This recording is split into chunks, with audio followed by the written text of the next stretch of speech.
Umamin na. Umamin na mga doktor na nagkamali sila, no, sa low carb. Joke lang po! Parang may katunog yun, ha. Anyway, kidding aside, no, hindi sila umamin, no. I mean, merong article, no, merong paper na lumabas na basically pro low carb, pro LCIF. Pero kung anti-LCIF yung paper na yon, I'm pretty sure ganun yung hook, ganun yung headlines, no, ng mga mainstream media and even yung mga content creators, no, na mahilig sa clout. Sure na sure ako na ganun ang headline, ganun ang hook.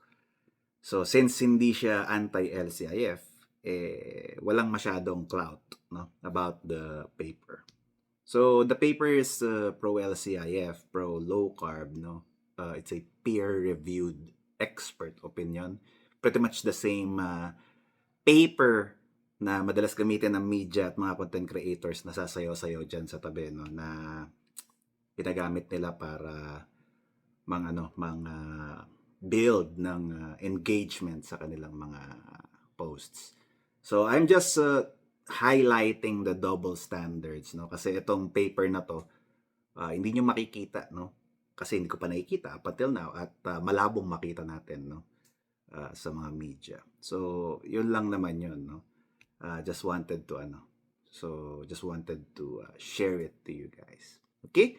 So I do hope, no, nakita nyo kung ano yung gusto kong ipunto.